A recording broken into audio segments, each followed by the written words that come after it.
Hi friends, मैं हूं मोहित मिश्रा और आपका एक बार फिर से स्वागत है मेरे चैनल एमपीपीएससी क्रैक पर। कल हमने इंडस वैली सिविलाइजेशन के बारे में बात की थी। आज हम आगे बढ़ते हैं। उसके बाद वैदिक पीरियड आता है, जिसका टाइम पीरियड आप देख रहे हैं 1500 बीसी से 600 बीसी तक। माना ये जाता है कि आर्यंस जो थे वो कहीं बाहर दूर देश से हमारे इंडिया में आए थे और उन्होंने ही कई चीज़ें, कई वेदों की रचना की, कई रिलीजियस बुक्स की रचना की।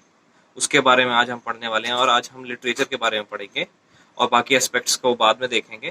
पहले रिलीजियस बुक्स, वैदिक कल्चर में जो भी बनी हुई हैं उनके बारे में आज चर्चा करेंगे। उस जमाने के जो शास्त्र और काव्य थे वो दो भाग में बटे हुए थे। एक श्रुति शास्त्र था और एक स्मृति शास्त्र था। तो जो श्रुति शास्त्र होते थे वो एंसेस्टर्स से और बड़े लोगों से लोग सुनकर आगे की जनरेशन में ट्रांसफर करते थे, और जो स्मृति शास्त्र था उसको याद करवाया जाता था या फिर पढ़कर याद किया जाता था। तो आज पहले हम श्रुति शास्त्र के बारे में बात करते हैं। जो श्रुति शास्त्र थे वो चार थे, अलग अलग। जैसे आप देख रहे हैं लिखा हुआ यहाँ पे, संहिता या वेद पहला, और दूसरा ब्राह्मणास। ये जो ब्राह्मण्स है ये वो वाला पंडित वाला ब्राह्मण नहीं है, ये बुक्स होती थी और उनके बारे में लोग बताते थे पुराने जमाने के। अभी मैं इसके बारे में बताता हूँ। और द अरण्यकास, जो अरण्यकास है, और चौथा है द उपनिषदास, जो उपनिषद होते हैं हिंदी में। तो आइए हम वेदों के बारे में बात करते हैं। वेद चार थे, ऋग्वेद, सामवेद, यजुर्वेद और अथर्ववेद। ये उसी समय पे लिखे गए थे और ऋग्वेद सबसे पुराना वेद है, वो सबसे पहले लिखा गया था, इसलिए उसको फर्स्ट टेस्टामेंट ऑफ मैनकाइंड भी कहा जाता है।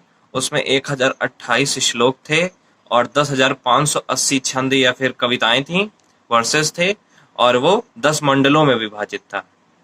और जो दूसरे से सातवां मंडल है उसको गोत्र कहा जाता है। पहला और 10वां बाद में ऐड किया गया था।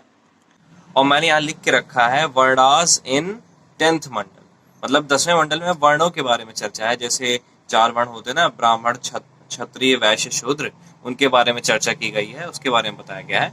और ये जो ऋग्वेद था वो सबसे पहले होत्री जो थे, ये होत्री नाम के ऋषि थे, उन्होंने इसको सुनाया था सबसे पहले। आइए अब सामवेद के बारे में चर्चा करते हैं। सामवेद को बुक ऑफ चांट्स भी कहा जाता है, मंत्रों की किताब। इसमें 1549 या 1549 वर्सेस हैं, इतने उसमें छंद हैं। और जितने भी छंद हैं सिर्फ 75वां छंद छोड़कर, 75th वर्ष को छोड़कर बाकी सारे ऋग्वेद से ही लिए गए हैं। और इसमें संगीत के बारे में बताया गया, म्यूजिक के बारे में पूरा वेद बनाया गया है कि मतलब इसकी स्टार्टिंग कैसे हुई, कैसे क्या क्या इसमें मतलब कि इसके अलग अलग ताने और ये सब बने, उसके बारे में बताया गया है। और इसको सबसे पहले सुनाया था उदगत्री नाम के ऋषि ने। अब आता है यजुर्वेद। यजुर्वेद को कहा जाता है आहुति ज्ञान की किताब। इसमें मतलब सैक्रिफाइसेस के बारे में बताया गया है और ये 2 पार्ट में डिवाइडेड है, कृष्ण यजुर्वेद और शुक्ल यजुर्वेद।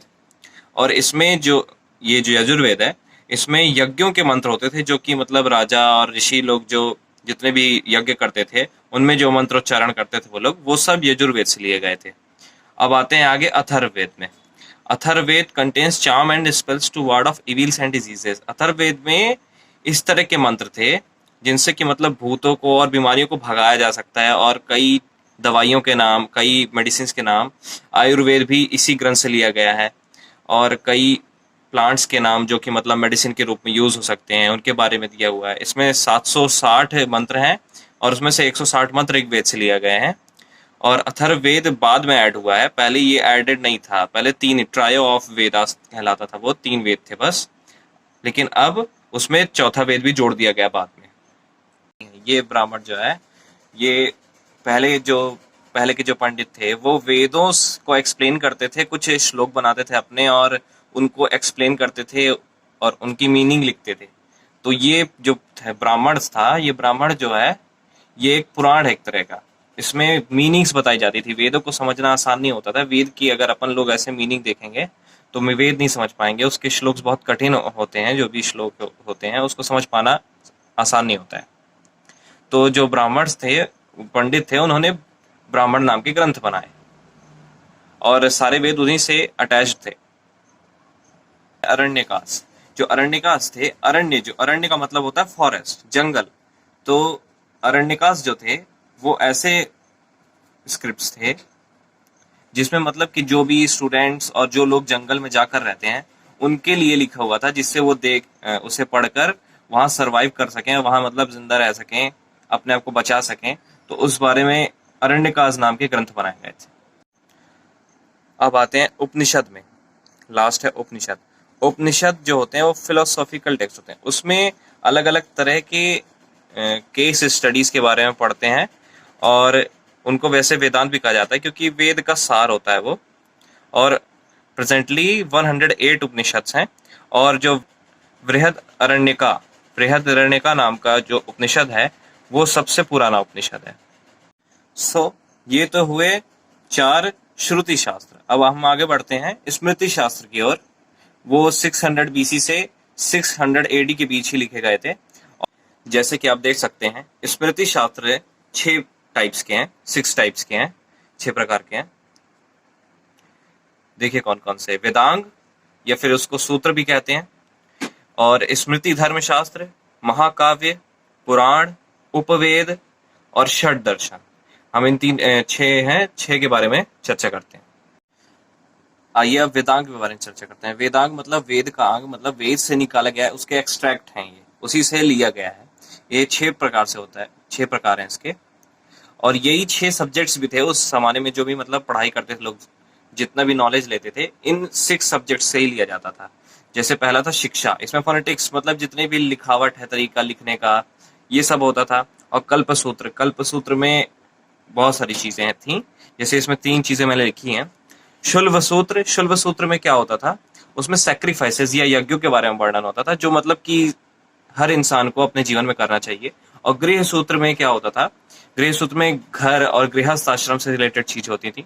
और धर्म सूत्र में बाकी ब्रह्मचर्य और बाकी के जो आश्रम हैं उनके बारे में रहता था जानकारी। और जो व्याकरण है, व्याकरण में ग्रामर रहती थी।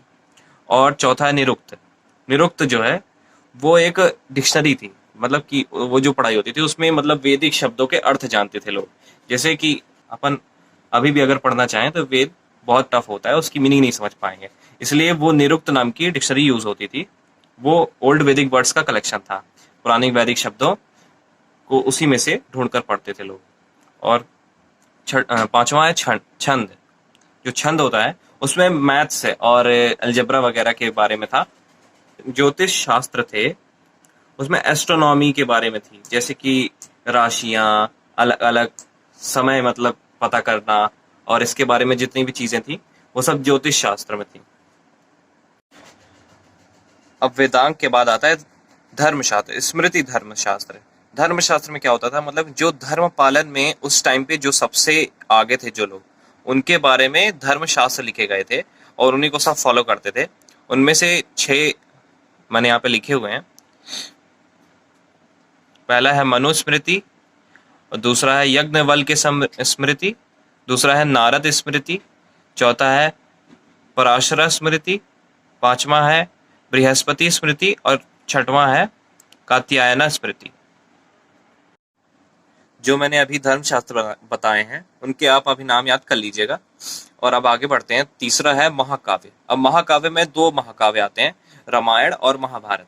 जो रामायण थी वो वाल्मीकि जी ने लिखी थी, और उसको आदि काव्य भी कहते हैं क्योंकि वो सबसे पहला एपिक है, वर्ल्ड का सबसे पुराना है। It consist 24,000 shlokas.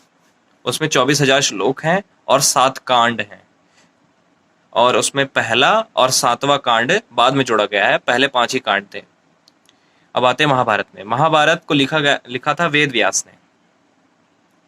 वो दुनिया का सबसे लंबा एपिक है, सबसे पुराना है रामायण और सबसे लंबा है महाभारत।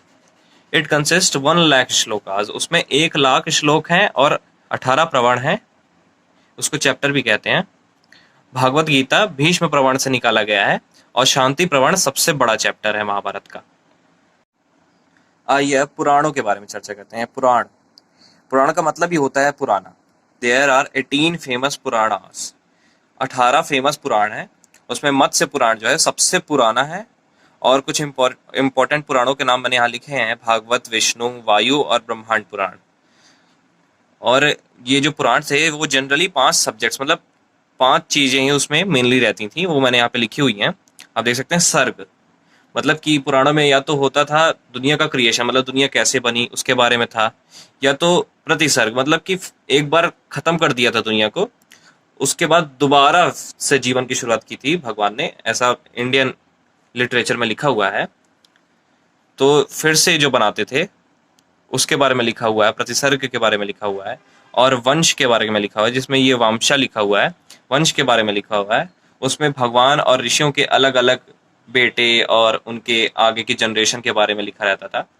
और मानवांतर, चौथा है मानवांतर। मानवांतर मतलब जो मनु थे, जो सबसे पहले इंसान थे, उनका साम्राज्य कैसा था और उनके कौन बेटे थे और उनके आगे कौन आए, उनके बारे में भी इसमें रहता है, पुराणों में चर्चा रहती है। और वंशानुचरित, और उसके बाद जो मनु के अलग अलग बेटे थे, अलग अलग डायनेस्टीज बनाई, और सूर्यवंश, चंद्रवंश, अलग अलग वंश बनाए, और उनके क्या क्या डायनेस्टीज थी और उनके आगे क्या क्या हुआ उसके बारे में लिखा रहता है। पुराणों में कुल मिला के पुरानी चीज़ों के बारे में, पुराने लोगों के बारे में चर्चा की गई है। पांचवा आता है उपवेद। जो उपवेद होते थे वो वेदों से रिलेटेड होते थे, जैसे कि डिवीजन का सब डिवीजन, वैसे ही वेदों का उपवेद थे। जैसे कि आप देख रहे हैं यहाँ पे मैंने लिख रखे हैं कुछ उपवेदों के नाम। 4 उपवेद थे। आयुर्वेद जो कि ऋग्वेद का ही एक पार्ट था, उसमें से कुछ चैप्टर से लिया गया था। और गंधर्व वेद, उसमें वो सामवेद से लिया गया है। और धनुर्वेद यजुर्वेद से लिया गया है। और शिल्प या अर्थवेद है, उसे अथर्ववेद से लिया गया है। अब सबसे लास्ट है षड दर्शन। षड दर्शन का मतलब होता है छह स्कूल्स थे इंडियन फिलोसफी के उस टाइम के, उनके नाम मैंने सबके लिख के रखे हैं। देखिए, सांख्य दर्शन जो कपिल मुनि ने खोला था, और योग दर्शन जो पतंजलि चलाते थे, और न्याय दर्शन जो कि स्टार्ट किया था अक्षपद गौतम ने, और वैशेषिका दर्शन जो स्कूल था वो उलूका कणाद ने चालू किया था। जो कणाद थे उन्होंने ही सबसे पहले रीजनिंग और एप्टीट्यूड के बारे में लोगों को समझाया था। और मीमांसा या पूर्व मीमांसा ये जैमिनी ऋषि ने स्टार्ट किया था। और वेदांत या उत्तर मीमांसा बद्रायण ने चालू किया था। सो गाइज, मैंने ये सब लिखा हुआ है, आप पॉज करके वीडियो ये सब लिख लीजिएगा और इसको नोट डाउन कर लेंगे तो याद करने में आसानी होगी। So thank you guys for watching my video. जुड़े रहिए MPPSC क्रैक से।